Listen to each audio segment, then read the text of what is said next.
you know, this is a million years ago, and it was an old jazz piano player, and I got a small tour of Scotland. Well, all tours of Scotland are small. But we actually had to stay. We got to stay over, you know, which was unheard of. And the first gig we did, and this guy drank, and I mean he drank serious amount of anything, but usually whiskey. And when we did the gig, it was fine, and then we went to a boarding house, and I had to share a room with this apparition. It's the only way I can put it. And we sort of fell into bed and went to sleep. Huge amount of snoring and snuffling and terrible noises. And then in the morning, knocked at the door, and this little old lady came in, landlady, with a tray with tea, and she said to me, "Mr. Duncan, it's your cup of tea. Your breakfast will be ready in 20 minutes." And I said, "Oh, thank you very much." And then she went over to this sort of heap lying on the other bed. It was this guy, I forget his name. And she was shaking him like mad. And eventually this thing appeared from under the sheets. "What?" And she said, "Mr. McCaverty, I've got your tea here for you." And he said, "What?" And he said, "Is there whiskey in it?" And she said, "No." And he said, "What's the story behind that?"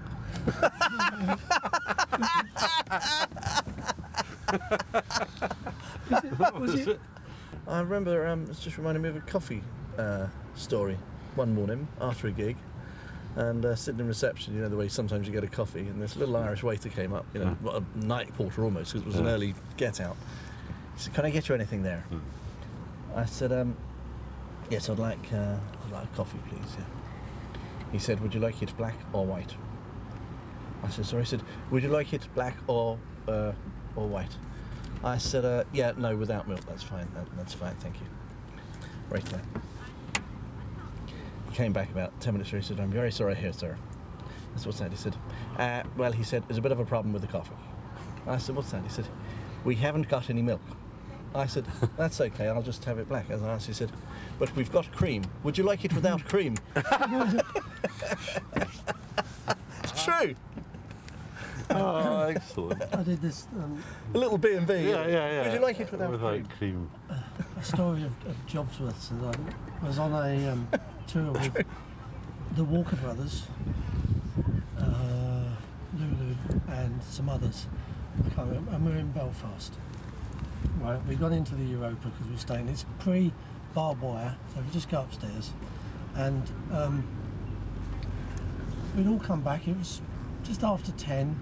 Show had finished. You know, one of those early sort of tours with lots of bands on.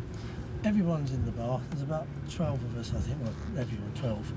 And we ordered a round of drinks, and we sat, and nothing happened. And then we went across to one of the people behind the bar and said, "We ordered some drinks about 20 minutes ago, and just haven't arrived." I said, "Well, the bar's shut now." Well, where's the waiter? And he's gone.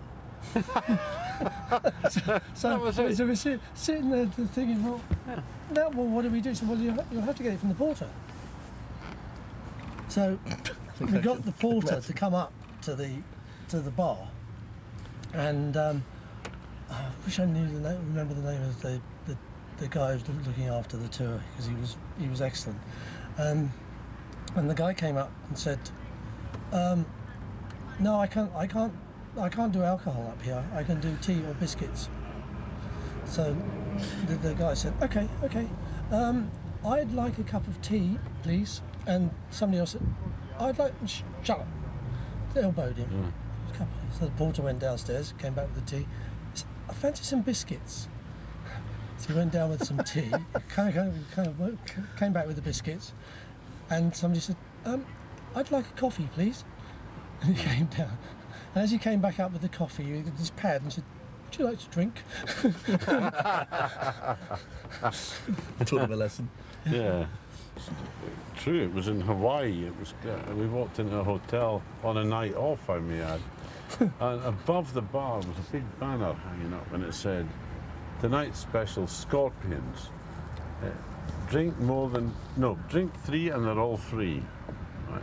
So of course this is like the challenge that every musician is like, oh, no problem. Nothing to do with Scottish music. Yeah, exactly. Well, they're the worst. Them as well. And so we all sat at the bar, and also, I may add, an accountant and his wife had come over from New York and were involved in this little scenario. That wasn't Mr. Fiddle-on, was it? It possibly was, yes, it was. So we have this Scorpion, which is a big fruity drink with God knows what in it, right? Absolutely no problem whatsoever. And have the second one, and everybody had the second one. So we think, oh, we're home and dry now, you know, we've only to drink one more. And then I thought, I think I might have to go to the toilet, you know. And I stood up, but I was still on the ground. Oh, one of those. Yeah, absolutely nothing from the knee down. I was just gone completely. And I noticed that the accountant's wife was waltzing around the bar on her own, sort of starting to take off her clothes like this and things like that. And of course, then it was the morning, and you got this bill for drinks. It was gigantic. Nobody asked how much they were, you know, $24 each or something. Yeah. And of course somebody signed them all into my room, as usual.